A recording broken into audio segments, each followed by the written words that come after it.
Hey, this is Mikel DeSilvis with Story Time. Story Time is brought to you by DeSilvis Media and Mikel DeSilvis. This story was written and authored by Mikel DeSilvis. The YouTube viewers can listen to this story and watch it as many times as they like. This story is about Cryon, or Cyron, the planet Cyron. Tabitha goes back to revisit the planet. Chapter 1.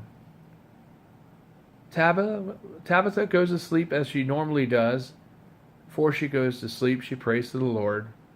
Then she goes off and just moves around ever carelessly until her eyelids get heavier and heavier, until she's whisked off to the sleep land where she dreams about revisiting the planet Cyron. That's Cyron, where all the aliens of many colors and many shapes are. The aliens when she arrives at the planet Cyron, the aliens are eager to find out exactly where she is. And they know that they're excited just as much as she is of her return.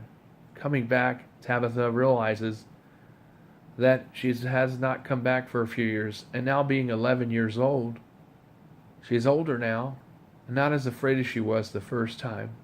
Because of it being a new world and all, she seemed to be more familiar and more with her surroundings because she knew these people, these aliens from a far and distant land, and they were very friendly to her. Matter of fact, open arms, and there's lots of celebration, party, weird exotic music with instruments, not like our instruments, yet they sounded really pretty. Didn't look like our instruments either. But they all sounded out of this world the way they sounded. The singing was out of this world. The most beautiful opera singer, the most beautiful gospel singer, any voice, the songs that came from these people are out of this race of alien nation of people was way out of this world. They had a big meal for her. And they knew that she didn't eat their types of food, so they created food that was similar to what she ate at Earth, on her planet.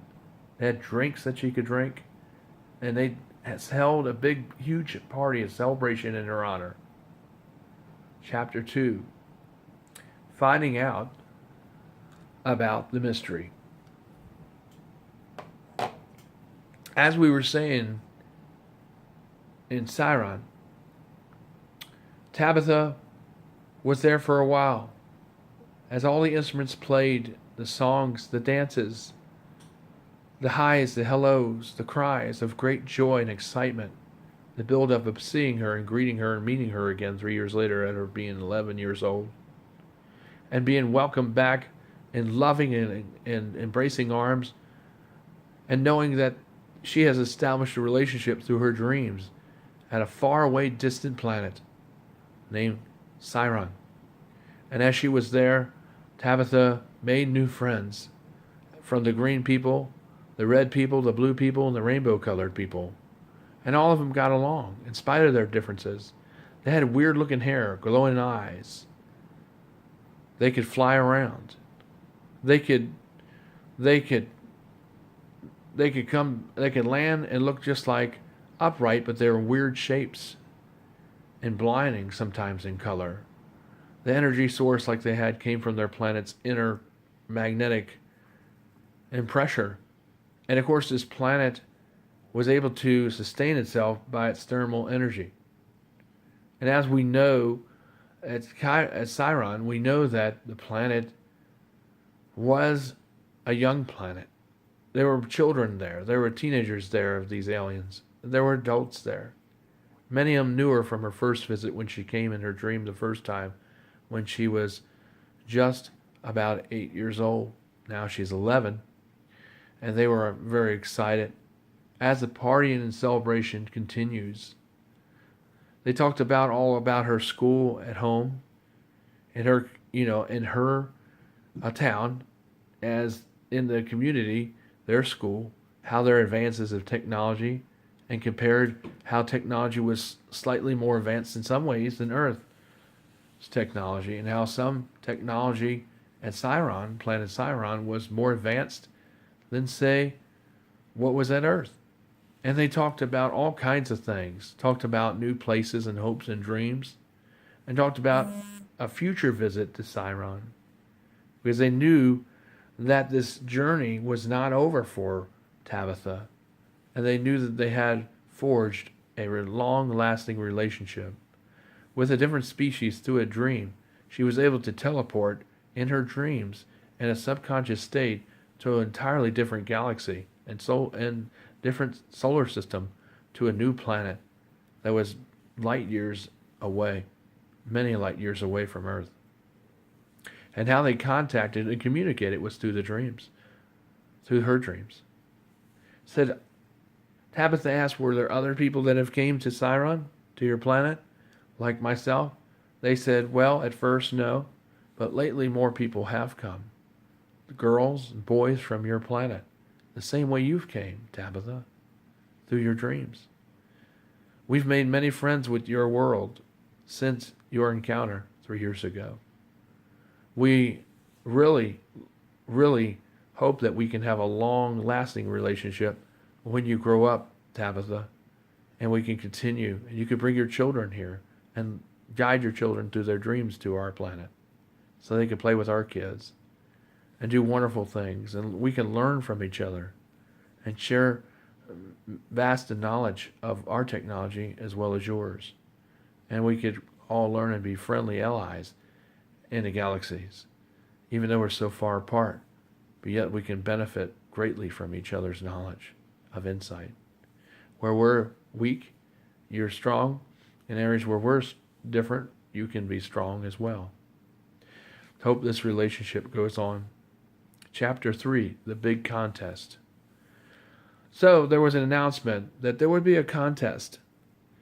And it would be sort of like as they are in their nook, as similar to what they would play as in their community, where they would play games like hopscotch. Now, of course, they could fly around. So Tabitha was given some special wings so she could fly too. Some with them so she could play some of these games. However, she had to be trained on how to use these special wings. She could only use them there at Cyron. I hope I said it right. Cyron. And of course, as she went around, there was this race. The prize at the end was something special, something that she could not even describe in her dream, but something that she would need to help her in her future visits to Cyron, the planet of Cyron. And as Tabitha went through the race, she won the race. And all the people crowd in honor cheered as she won victoriously. Now she thinks that they may have let her win because they have super strength and they were a lot stronger than she was, but she thinks they let her win. But nevertheless, she did win the prize, which would give her great power in visits when she brought her family later on, as they talked about having relations that would last for a lifetime. And as we know, as they forged on, they played many different games and ran around. They compared notes about many different things, talked and celebrated and ate and drank more. As they drank sodas, because she was 11 years old and she was still a kid, and they knew that this vast long distance that she came from, teleporting through her dreams to this distant, long, far-off world, Tabitha knew she had to get back home. The end. Hope you enjoyed this short story. We'll have more about planet Cyron coming up, part 4. Finding out the trials and the new challenges as becoming an adolescent Tabitha faces as she goes back to visit Cyron. Stay tuned for more stories about the lost distant world, many galaxies away, but yet so close. Keep it right here. Mikel DeSilvis, Short Stories. Hope you enjoyed it. Have a good afternoon, and take care. Short stories by Mikel DeSilvis.